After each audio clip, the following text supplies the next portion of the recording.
hockey friends and families around the world, and welcome to another episode of Our Girls Play Hockey. I'm Elias, joined by my co-host, Hayley Scamurra, and today we're talking about a topic that a lot of players and parents and sometimes coaches deal with, but rarely say out loud: the guilt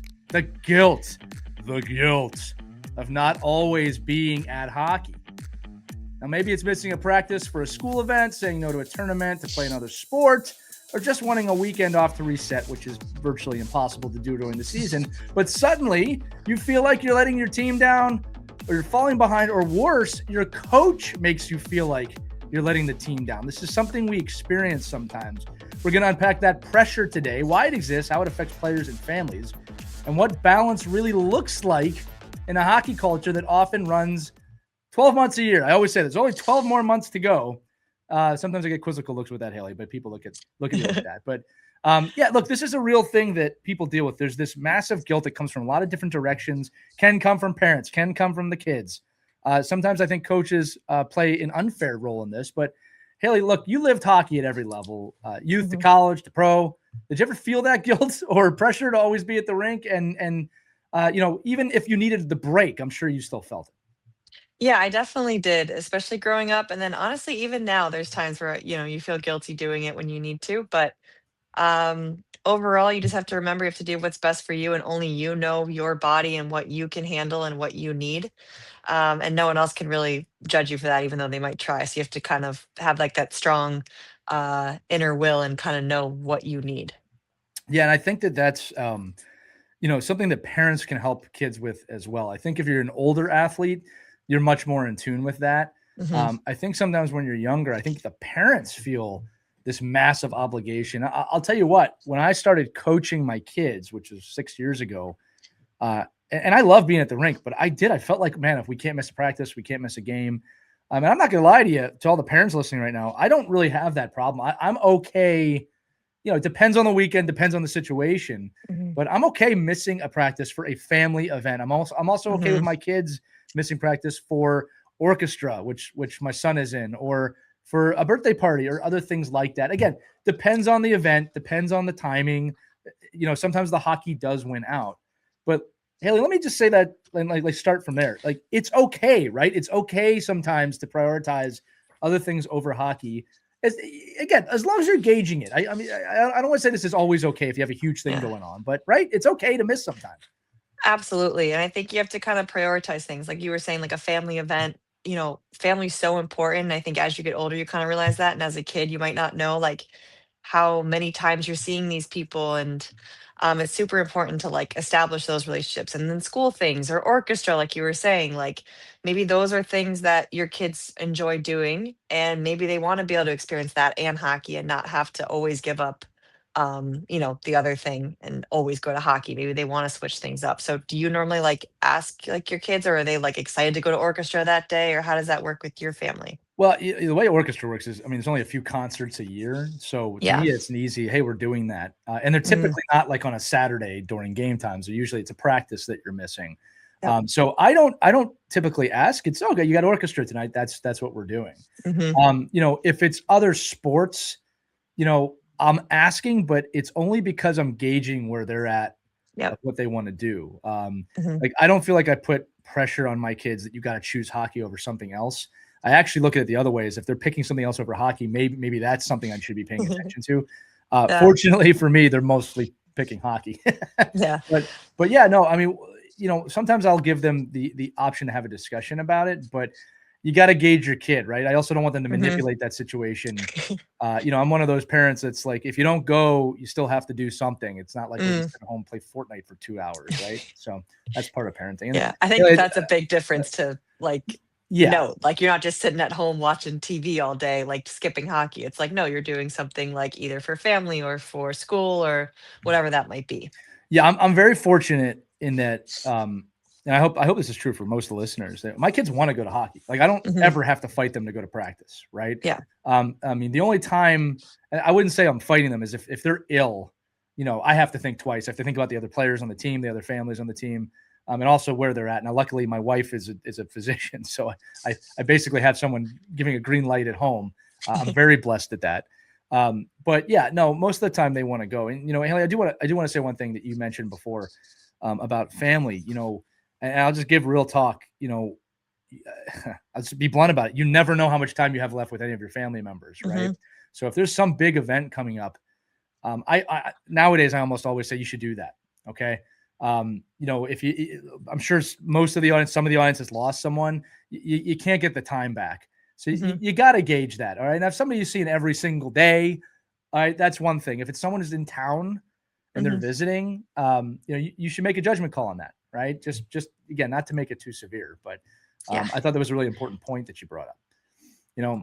So another big question we get when it comes to this topic is, well, what is the repercussion if I miss?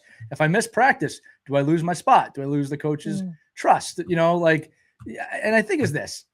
I think that if you're missing a practice, again, we're not talking habitually here, and your coach is really giving you a hard time, especially in the younger half of youth hockey, that's kind of a red flag to me. All right. I don't know too many youth hockey games or practices that are so important that if you miss that one, it is the end of the world. All right. Even coaches, even if you're preparing for the big tournament or a big game, I just think in the grand scheme of things, I don't know. Now, we should talk about this too. Maybe it is. And maybe you want this player there. Haley, how would you communicate that to a player, or how do you even compartmentalize this situation from your point of view? Right? You can take the player point of view. I'll take the coaching point of view. Well, as a player, I think it's important that you're always having those open lines and communications with your coach. Right. So you have to be comfortable enough to go to your coach and also give them time, like a heads up if you are going to miss something. Like you don't Right. want to do it the day of. I would say it has to be more than 24 hours before, I think would be a typical like proper heads up. And Right. because the coach is preparing and they have a practice plan and things like that. And then all of a sudden if people are missing, it messes things up. And I totally understand that. Yes. I'm glad Um, you said that. I'll comment on that in a minute. Yes, I'm sure. And so, yeah, as a player, you just have to have that respect. And like I said, open line communication, talk to your coach, let them know why you're missing, what you could do to make up for it. Maybe you can say, hey, Right. like, what's the practice plan for that day? Like, I would love to, we can talk about it after. Like, there's so many things you can do, I think, to kind of, alleviate that situation if you do have to miss. Spoken like a true, accountable, professional hockey player. Yeah, no, everything you said is true, and I wish we actually had more families practice this, because I'll tell you this right now. I don't think, I mean, at least for me, I can't speak for every coach. I don't think everybody understands the preparation we put into our practices. Hmm. And yes, your kid not being there, if it's the same night, can really disrupt the preparation that I've done, especially if I'm picking players for different teams or doing different drills. Like we have a lot of numbers that go into this. So parents, I would just, hopefully assume that your coach has a plan. All right. I would say this too, adversely, just let us know when you know. I don't care how Hmm. far out it is. If you know, put it on my radar. What I try and do is a lot in the wording, right? Like I can tell you coaches hate this. Hey, Johnny's not going to be at practice tonight. He has orchestra. Like to me, that's so unprofessional. Hmm. Whereas it could be, hey, coach, I just want to let you know my kid has an orchestra concert. We'd like to miss this practice. Are you okay with that?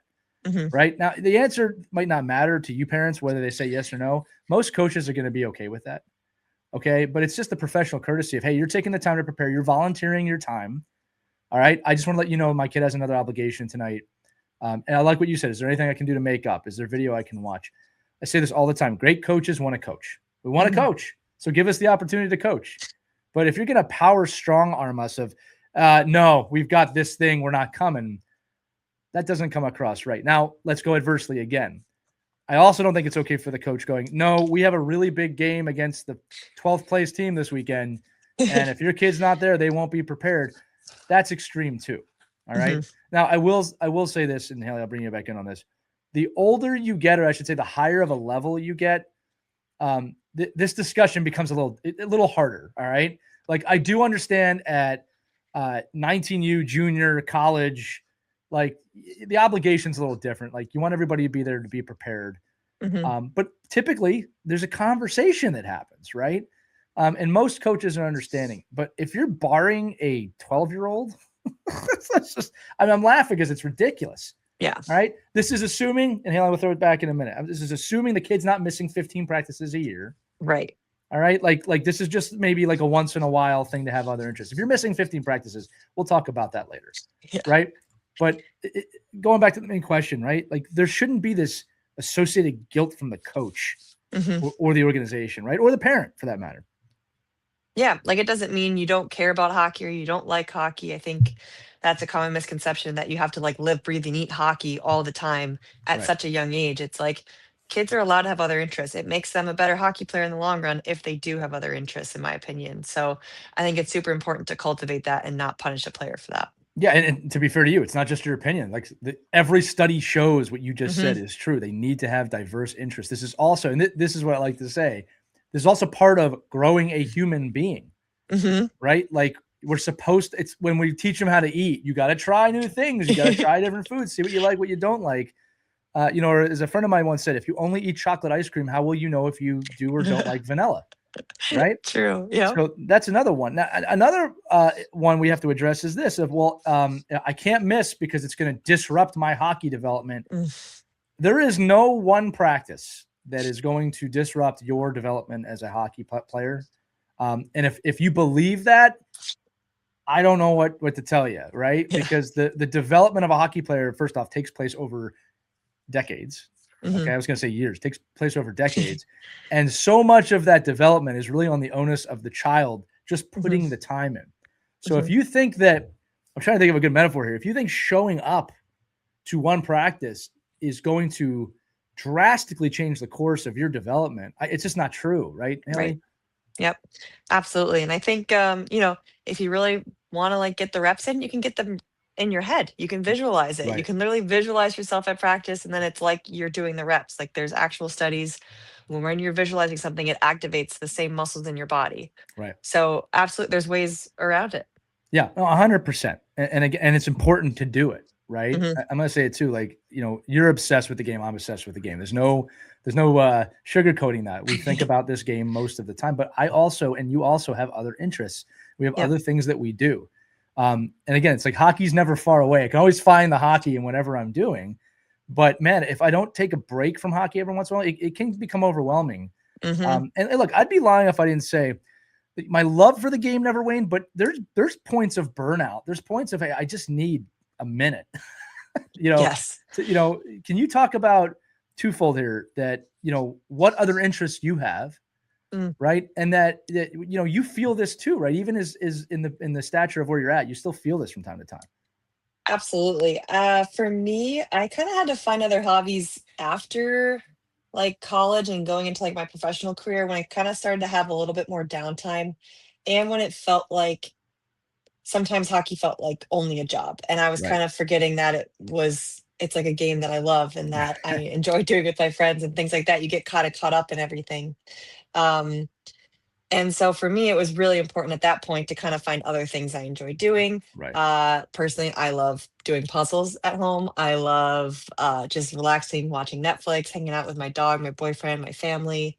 Um, Downtime with family is probably like my absolute favorite thing to do, especially in the summer, because like I don't really see them during the season. That's kind of why I was alluding to that, I think, at the beginning of the call about family time and things like that. And Right.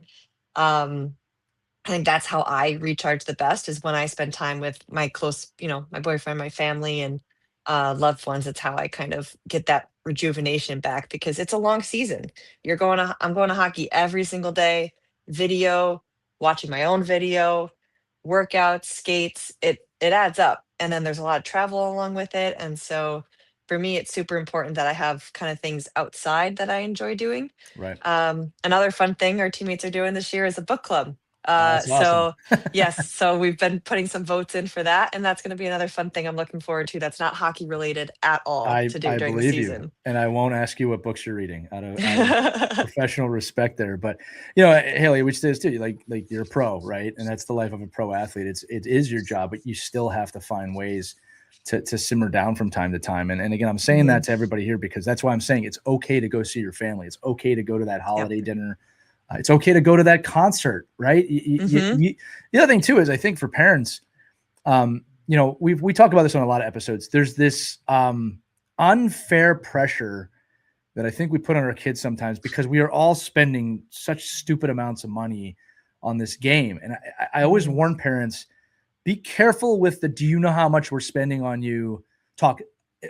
I want to say this. There are times for that talk. I am not telling you not to have that talk with your kids. If they're being disrespectful or, they're breaking sticks left and right. Yeah, there needs to be an understanding of this is not a free thing. Okay. But I would never use that of, no, we can't go see our family tonight because we're paying all this money. Parents, think about the way a child might interpret that. All right. Because what you're teaching them is, okay, money is more valuable than family. I don't personally agree with that. All right. I'm not saying money's not important, right? But I am saying that my family comes first, right? Like money provides me things to be with my family. That's where I'm coming from. My guess is if you're listening to this show, you're in the same boat with that. Okay. But you got to be careful with those messages because the kids will start equating everything to money, right? And then the youth hockey becomes a job. All right. You want to burn your kid out. That's a great way to do it. Okay. So just be really careful with those things. And, here's another thing, Hayley, I always say, focus on behavior, focus on the behavior. If you ask your kid, how you feeling, you want to go to hockey and they go, fine. Fine is usually not fine. Right. Right. And you got to pay attention to that. And you had asked me before, do you give them the option? Sometimes I have to parent, like, sometimes they want to go to practice and it's like, we're going to go see our family tonight. Okay. I'll give you a great example. Over Thanksgiving break, very proud of my son, goaltender. Again, he made his middle school varsity team. And he was chosen to start the game for the homecoming. And we had a family event that night. Now, this is a tough situation because I really don't want to pull him out of that game. And so I called, it's funny, talk about calling the coach. I called my cousin, who we're going to see them at their house. And I said, look, here's the deal. We can show up a little later. And to her credit, she was so understanding. Her daughter played sports and understood. And we did find a way to do both. All right. But I didn't just go, no, we're not going to see the family. I told my son, hey, we're going to play the game. I need you to leave quickly afterwards. They won in overtime, by the way. It was pretty awesome. Of course. Yeah. He was very happy when he left. And we went right to my cousin's house. Right. Yeah. There's understanding there. Right. But that was a good compromise and it happened to work out. So I'm just saying, focus on behavior. Make sure that you're telling your kids what's important. Family is important. Expanding your interests is important. Okay. I know parents are like, oh no, we did something else tonight. What'd you do? Oh, we went to an NHL game instead. Well, okay. That's awesome. But I don't know if that's getting away. And again, Hayley, I love to write. Maybe I'm unique in that regard. Love to broadcast. I love all the other things I get to do. I love my animals. Like give those things time. Yep. All right. Don't take those away, especially from the kids. Don't take those away. Right. But like if a kid says they're fine, right, they probably need a break. Right. Yeah, definitely. I think there could be some other signs too. I was kind of just thinking about it. And, if like maybe they keep having a nagging injury from like overworking, right? Like a pulled muscle or things like that. Like, and I've heard 9-year-olds getting that. And I'm like, you should not be having like a hip flexor issue. Okay. Like that is not what you're supposed to be experiencing right now. Maybe they're getting sick a lot. Maybe they're getting like colds more consistently than a typical kid. Like little things like that. I think some signs you got to like maybe rein in a little bit and give them a little bit of rest. Well, and look, I have seen coaches play their kids sick, play kids with, I'm not kidding, like broken bones, like toes. We're talking I'm not talking arms or anything like that. That would be a little much. I will say that look, it's up to each and every parent and person to kind of make that judgment call. I would say this, I'm going to go both ways here. There is some value in proving to your kid or your kid proving to themselves, you can do it when you're not 100%. 100%. Okay. I'm not against that. Right. Like, but there's also value in, no, you're really sick. And you need to rest. Okay. Yeah. But you got to gauge each one of those. I think it's a mix and a match. If my kids are getting over a cold, I try never to bring my kids anywhere if they're actually sick and can spread it. But if they're in that kind of like after effects where it's like not 100%, but they're probably not giving it to anybody, I want you to go. I want you to push yourself. I want you to see what you can do. Same thing with again, there's a difference between injuries and other things, right? It's okay. My leg hurts. Okay. Well, let's look at it. Can you play through it? Right. If it's, I have a hamstring that's pulled, no, you're going to sit out tonight. Yeah. So like, again, this all comes back to the, do I always have to be at hockey? Right. You bring up a good point here too, Haley, about when we're talking about families and things. Injuries are sometimes a reason to sit out. I know you want to be there. Hmm. All right. But the amount of kids I've seen injured come back too early and then you Hmm. really get injured. Yep. Parents, you don't want that. You don't want that for your kids. I can tell you that right now. Here's another thing. We're talking about coaches judging the players. Talked about players judging the players. Talked about players judging themselves. What about Yeah. teammates? Mm. Right? Teammates can start judging you if you're never there too. And I actually think it's on the coach to create a culture and an environment where there's understanding of that. I think it's important where we'll bring up the orchestra again, where teammates might say, you didn't play because of music. Yeah. Like, coach, you got to step in and be like, yeah, I think it's awesome that this player is in the orchestra, right? Hmm. Here's why, because I love music and I think that's a really great thing, right? The culture matters with these things too. I don't think teammates should ever be, outside your general just ribbing each other for fun. Be seriously giving each other pressure over this. Yeah, because I think that's probably the hardest pressure a player might face would be from their teammates, like because they also don't want to let down their teammates. That's probably one of their biggest fears in terms of not going to an event. And so to then, if you were to then hear it, I think that would be really hard for a kid to kind of get over. So I think you're right. It's a super important kind of culture item to make sure from the get go, like that's addressed, that it's okay. And for the teammates to support each other overall. But a Right. little teasing here and there is typical, but Oh yeah. You get if you can't handle yeah. that, you'll burn out pretty quick. Let's dive into the internal a little bit here too, because I think we've done a great job of establishing where this guilt can come from, Mhm. but feeling that guilt is another avenue, right? Mm, So, what would you say to a young player? And I can jump in on this too. That yeah. maybe is feeling that guilt of, and it could be coming from any direction. Mom and dad wouldn't let me go, or I don't want to Mhm. go. How do you navigate the psyche of that? It's funny, I'm kinda thinking, like, for myself right now, I think what I do for my own kind of mental health is, like, if I do ever feel guilty for missing something or allowing myself to rest, what I remind myself is I'm allowing myself to rest so I can be my best for the team later on. Right. It's, kinda like the delayed gratification, right? So, like, in the moment, it might not feel great. You might feel like you're letting people down, but like in the long run, I feel like it's going to pay off for you more than if you tried to push it at the beginning and then you kind of keep setting yourself back and then you're not your best for your team and for yourself.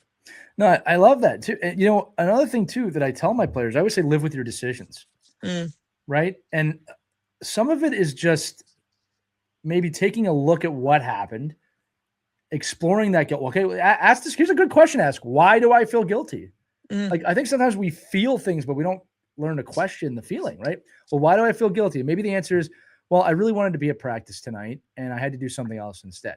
Now, when I say live with your decision, there also has to be an acknowledgement of, okay, that's done. Like, that we can't go back and change it now. yeah. It's done. So the question now becomes, well, what can I learn from this for the future? All Mm, right. And that should generate questions, right? Like, again, I'll just keep using the orchestra or the band one just because we're using it. yeah. But, the question should be, well, do you enjoy orchestra? Do you enjoy playing music? And hopefully the answer is, I really do. Then it's okay to miss. Okay. Like, this is something else you enjoy. Now, if it's, I hate these things, I don't want to do these things. Now it's actually a good exploration, because maybe you shouldn't be doing that if you don't want to do that. Maybe Yep. that's not something you want to do.